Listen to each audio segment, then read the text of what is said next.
Hello दोस्तों। Episode की starting में हमें एलेक्स को दिखाया जाता है जो डिप्रेस्ड वहीं पर पड़ा हुआ था। तभी अचानक से उसे एक जोरदार आवाज़ सुनाई देती है।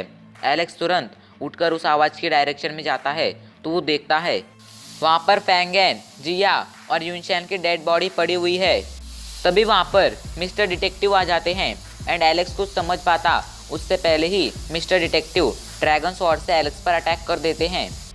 अचानक से ही सीन चेंज हो जाता है एंड हमें एलेक्स की पूरी टीम को दिखाया जाता है जो अभी के लिए उसी गुफा में मौजूद थी। क्या हुआ एंड हम एकदम ठीक कैसे हैं? हम तो घोस्ट किंग से फाइट कर रहे थे। तभी मिस्टर डिटेक्टिव कहते हैं हम लोग बस सपना देख रहे थे। चलो अब बिल्कुल भी टाइम वेस्ट मत करो एंड अपनी अपनी जोड़ी बनाकर इन होल्स के अंदर एंटर करो। बिग सिस लिटिल सिस अपनी एक जोड़ी बना लेती हैं। फैंगेन जिया अपने एक जोड़ी बना लेते हैं। मिस्टर डिटेक्टिव और यूनशैन भी अपनी एक जोड़ी बना लेते हैं एंड एलेक्स अकेला ही उन होल्स के अंदर एंटर करता है। ये चारों जोड़ी एक एक होल के अंदर एंटर करती हैं। अब हमें लिटिल सिस एंड बिग सिस को दिखाया जाता है जो अपने होल के एंड में पहुंच जाती हैं। वहाँ पर उन्हें एक दरवाज़ा दिखाई देता है। जब वो दोनों उस दरवाजे को खोलती हैं तो उनके सामने एक रूम आ जाता है। उस रूम के अंदर दो लोग मौजूद थे। अचानक से वो दो लोग अजीब सा डांस करने लगते हैं एंड इन दोनों को हिप्नोटाइज कर देते हैं। हिप्नोटाइज होने के बाद बिग सिस एंड लिटिल सिस दोनों ही उस रूम के अंदर चली जाती हैं। इधर बाकी सभी भी बाकी होल्स के रूम्स में एंटर कर चुके थे। अब हमें यूनशैन एंड मिस्टर डिटेक्टिव को दिखाया जाता है जो एक रूम में आगे बढ़ रहे थे। तभी अचानक से वहाँ पर बैड गाइज के लीडर आ जाते हैं जिन्हें देखकर ये दोनों ही उन्हें ग्रीट करते हैं। लीडर कहते हैं तुम दोनों ने ही बैड गाइज को धोखा दिया है, इस वजह से अब तुम दोनों को मरना होगा। लेकिन तुम दोनों ने काफ़ी टाइम तक बैड गाइज की सेवा भी की है, इस वजह से ये लो स्वॉर्ड, मैं तुम दोनों को ही मौका देता हूँ। तुम दोनों में से किसी एक को मार दो, जिसके बाद मैं तुम्हें माफ़ कर दूंगा। यूनशैन तुरंत उस स्वॉर्ड को उठा लेता है एंड मिस्टर डिटेक्टिव पर अटैक करने लगता है। मिस्टर डिटेक्टिव उसे समझाने की कोशिश करते हैं कि ये एक इल्यूजन है, बट यूनशैन उनकी बात को नज़रअंदाज कर देता है। इधर फैंगेन भी उस केव के रूम में एक इल्यूजन से फाइट कर रहा था। वो इल्यूजन फैंगेन की ही कार्बन कॉपी था। इधर यूनशैन मिस्टर डिटेक्टिव पर अटैक कर उन्हें मार देता है। जब लीडर ये देखते हैं तो वो यूनशैन की तारीफ करने उसके पास आते हैं, लेकिन तभी अचानक से यूनशैन लीडर को ही पकड़ लेता है एंड अचानक से मिस्टर डिटेक्टिव उठते हैं एंड लीडर को ही मार देते हैं। जिसके बाद हमें पता चलता है इन दोनों को ही पता चल चुका था कि ये एक इल्यूजन है एंड इसी इल्यूजन को ख़त्म करने के लिए इन दोनों ने ये नाटक किया था। इधर बिग सिस और लिटिल सिस भी इल्यूजन को पहचान कर उससे बाहर आ जाती हैं एंड उधर जिया भी रियल फैंगेन को पहचान लेती है एंड फेक फैंगेन को मार देती है। इल्यूजन को पार करने के बाद ये लोग उस रूम को भी पार कर लेते हैं एंड एक जगह पर पहुंच जाते हैं। यहाँ पर टोटल 4 ब्रिज थे एंड ये चारों ब्रिज एक ही जगह से जुड़े हुए थे एंड उस जगह पर एक बहुत बड़ा स्टैचू था। तभी अचानक से वो जगह डिस्ट्रॉय होने लगती है। मिस्टर डिटेक्टिव कहते हैं अगर एलेक्स जल्द से जल्द यहाँ नहीं पहुँचा तो हम सभी यहीं दबकर मारे जाएंगे। इधर हमें एलेक्स को दिखाया जाता है जो अभी के लिए इल्यूजन में फंसा हुआ था। एलेक्स उस जगह पर पहुंच चुका था जहां पर वो एंड रूही रहा करते थे। अब एलेक्स अपने घर के अंदर जाता है जहां पर उसे रूही मिलती है। रूही को देखकर एलेक्स शॉक हो जाता है। उसके हाथ से उसकी ड्रैगन स्वॉर्ड छूट जाती है। रूही आकर एलेक्स को हक कर लेती है। एलेक्स भी उसे हक कर लेता है। रूही कहती है एलेक्स तुम कभी भी मुझे छोड़कर मत जाना। तो एलेक्स कहता है मैं कभी भी तुम्हें छोड़कर नहीं जाऊंगा। लेकिन तभी अचानक से एलेक्स रूही को खुद से दूर कर देता है एंड अपने ड्रैगन स्वॉर्ड उठाकर उसे रूही की तरफ पॉइंट करते हुए कहता है मैं समझ चुका हूँ, तुम रूही नहीं हो, तुम बस एक इल्यूजन हो। रूही कहती है क्या हुआ, मैं अगर एक इल्यूजन हूँ बट इस इल्यूजन में एलेक्स तुम वो सब कुछ कर सकते हो जो तुम रियल लाइफ में नहीं कर पाए।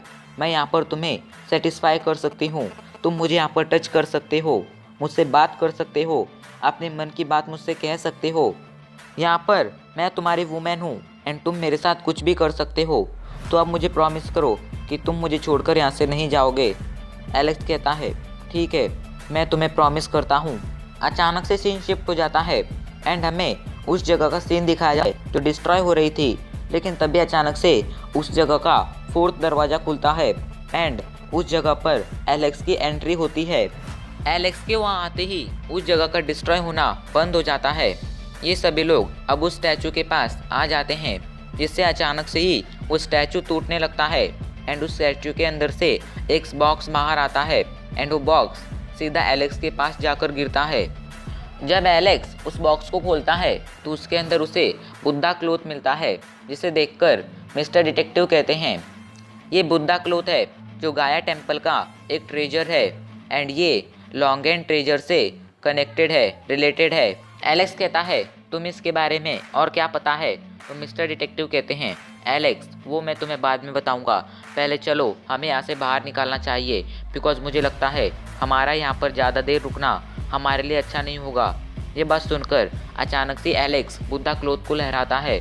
उनके सामने एक सीन आ जाता है जहाँ पर वो जगह जल रही थी एंड अचानक से वहाँ पर एक मॉन्क आ जाते हैं। उस मॉन्क को देखकर युनशेन एंड मिस्टर डिटेक्टिव शॉक हो जाते हैं एंड शॉक के साथ कहते हैं हुईशिरो आप कब बैड गाइज से एक मॉन्क बन गए? तो हुईशिरो कहते हैं बैड गाइज के डिसबैंड होने के बाद मेरी मुलाकात एक मॉन्क से हुई थी एंड उनकी बातें मुझे काफ़ी ज़्यादा अच्छी लगी, जिसके बाद मैं भी एक मॉन्क बन गया। लेकिन अभी के लिए पहले तुम लोग यहाँ से चलो, यहाँ पर ज़्यादा देर रुकना तुम लोगों के लिए अच्छा नहीं होगा। ये कहकर वो एक होल में छलांग लगा देते हैं, जिसके बाद बाकी सभी लोग भी उस होल के अंदर जंप करते हैं। अचानक से ये लोग एक अजीब सी जगह पर पहुंच जाते हैं। एलेक्स हुईशिरो को उनकी जान बचाने के लिए थैंक यू बोलता है, तो हुईशिरो कहते हैं आपको मुझे थैंक यू बोलने की कोई ज़रूरत नहीं है, आखिर आप हमारे एम्परर के वंशज जो ठहरे। एलेक्स शॉक के साथ कहता है आपको कैसे पता मैं ड्रैगन फैमिली से हूँ? तो हुईशिरो कहते हैं तुम्हारी शक्ल हमारे एम्परर से मैच करती है, इस वजह से मुझे पहचानने में ज़्यादा दिक्कत नहीं हुई कि तुम हमारे एम्परर के ही वंशज हो। युनशेन कहता है आपको कैसे पता चला कि हम लोग मुसीबत में हैं एंड अभी के लिए गाया टेम्पल में हैं? तो हुईशिरो कहते हैं मैं वहीं पर मेडिटेशन कर रहा था एंड अब मेरा गाया टेम्पल से एक काफ़ी गहरा कनेक्शन बन चुका है, इस वजह से अगर वहाँ पर कुछ भी होता है तो मुझे उसका पता चल जाता है। इसलिए मुझे तुरंत पता चल गया कि वहाँ पर कुछ लोग आए हैं एंड वो लोग वहाँ पर मुसीबत खड़ी कर रहे हैं, जिस वजह से अब गाया टेम्पल बर्बाद हो रहा है। तो एलेक्स कहता है क्या हमारी वजह से आपको तकलीफ़ हुई है? तो वो कहते हैं नहीं, आप तो हमारे एम्परर हैं एंड आप ही लॉन्गेन ट्रेजर के मालिक हैं, आपसे हम इस लॉन्गेन ट्रेजर को दूर नहीं रख सकते हैं। एलेक्स कहता है क्या आप मुझे इस बुद्धा क्लोथ के बारे में थोड़ा बता सकते हैं? तो शिरो कहते हैं मुझे इसके बारे में कुछ भी पता नहीं है, इसके बारे में बस गाया टेम्पल के धर्मा एल्डर हुईजू को पता है, लेकिन अभी वो टेम्पल में नहीं है। तो एलेक्स कहता है फिर वो अभी कहाँ हैं?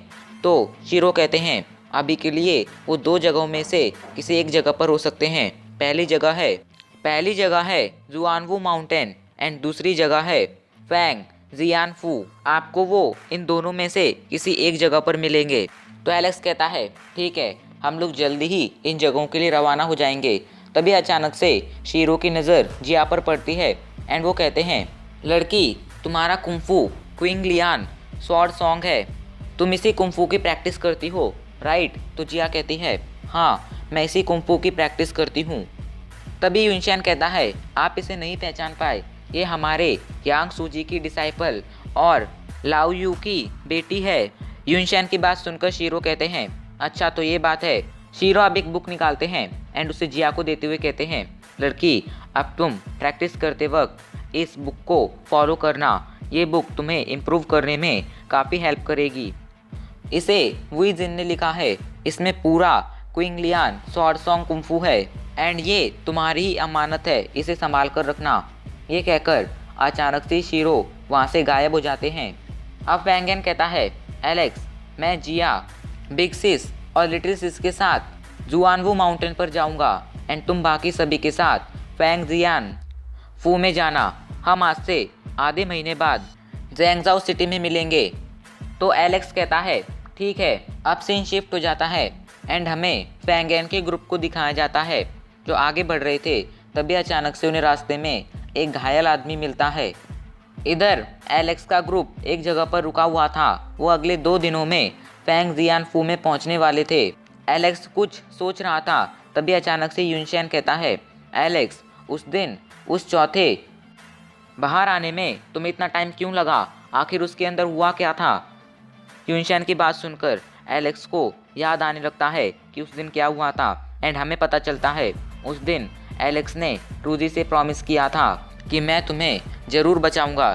फिर उसके बाद उसने इल्यूजनरी रूजी पर अटैक कर दिया था एंड कहा था, बट मुझे पता है तुम रियल रूही नहीं हो, इसलिए मैं तुम्हें तो नहीं बचाऊंगा, बट मैं अपनी रूही को ज़रूर बचाऊंगा। ये सोचते सोचते एलेक्स की आंखों में पानी आ जाता है। इधर युनशेन उससे पूछता रहता है, एलेक्स क्या हुआ? तुम कुछ क्यों बोल नहीं रहे हो? क्या हुआ? जल्दी जवाब दो। उस दिन तुम्हें इतना टाइम क्यों लगा था चौथे दरवाजे से बाहर आने में? बट एलेक्स अभी के लिए एकदम चुप था, वो कुछ जवाब नहीं दे रहा था। एंड अब इसी के साथ हमारा ये एपिसोड यहीं पर ख़त्म हो जाता है।